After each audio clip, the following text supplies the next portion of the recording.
Jadis, il y a bien longtemps de cela, le crabe et l'écureuil étaient de bons amis et s'étaient jurés d'être toujours amis. Un jour, ils eurent faim et partirent dans la forêt chercher à manger. Ils marchèrent à travers la forêt quand ils virent un beau régime de noix de palme. Le crabe s'écria, « Ce sont de bonnes noix. Nous allons faire une bonne sauce de niamboué appelée enfang et souk. Nous allons bien manger ce soir. » S'enthousiasma-t-il.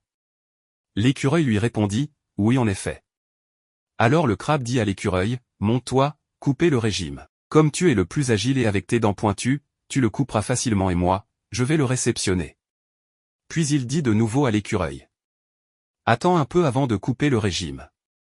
Je vais d'abord chercher une liane pour me l'attacher sur le dos et le tirer. » Le crabe partit chercher la liane et l'écureuil en haut du palmier, commença à couper le régime avec ses dents. Le crabe sur sa route, vit une flèche. Il s'arrêta et commença à parler avec elle. Il demanda à la flèche, « Ça te dirait de frapper un écureuil ?» La flèche répondit, « Bien sûr.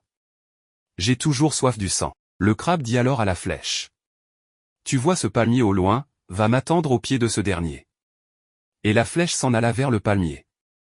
Le crabe continua sa route à la recherche de la liane. Sur le chemin, il rencontra une fourmi blanche. Le crabe arrêta la fourmi, lui demanda si elle était intéressée d'avoir une flèche. La fourmi répondit à l'affirmatif. Et le crabe dit à la fourmi, « Va m'attendre sous le palmier. » La fourmi alla vers le palmier. Le crabe continua son chemin, il vit une poule. Il demandait à la poule si elle avait faim, et si elle voulait manger une fourmi blanche. Celle-ci répondit, « Bien sûr. » Le crabe lui dit, « D'accord. Va m'attendre sous le palmier que tu vois au loin là-bas. » Le crabe continua et vit un chat-tigre et lui dit, « Toi, tu es mon frère, je veux te donner une poule. Rejoins-moi au pied du palmier que tu aperçois là-bas. » Le chat-tigre, conte lui répondit, « Oui, je vais t'y attendre. » Le crabe rencontra un chien, il lui demanda s'il voulait manger un chat-tigre, le chien répondit à l'affirmatif. Le crabe lui dit, « Viens près du palmier tout à l'heure. » Le chien lui répondit, « Oui, j'y serai. » Il rencontra ensuite sur le bord d'une rivière, un crocodile.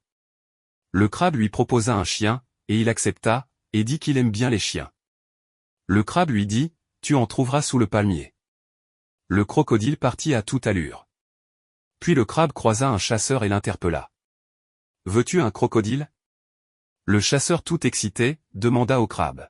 « Où est-il » Le crabe lui dit, « Attends-moi, je te le montrerai tout à l'heure. » Toujours pas satisfait, le crabe continua son chemin et rencontra un serpent qui rampait dans l'herbe. Il s'écria à plusieurs reprises, « Serpent, serpent, ça te dirait de mordre un homme ?»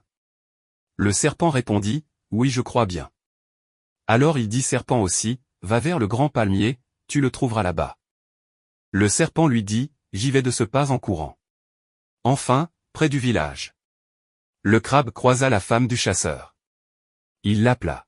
« Femme, femme. » Celle-ci répondit, « Oui, que veux-tu » Le crabe lui dit, « Veux-tu écraser un serpent » Cette dernière répondit, « Oui.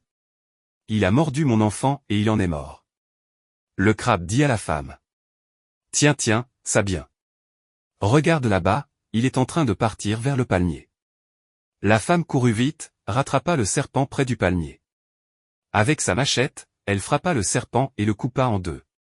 En se débattant, le serpent mordit le chasseur au pied. Avant que ce dernier ne meure, l'homme tua le crocodile qui avait lui, happé le chien.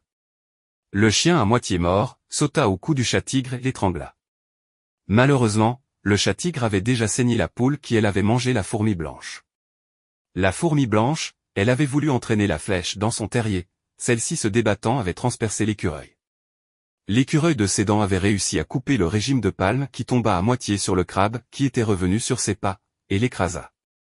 C'est depuis ce jour que les crabes ont le dos plat. La femme enterra son mari, emporta le crocodile, le chien, le chat-tigre, la poule, le crabe, l'écureuil et le régime de noix de palme. Elle avait là une grande réserve de nourriture. Elle fit une bonne sauce des souks, niamboué, et en mangea bien des jours durant.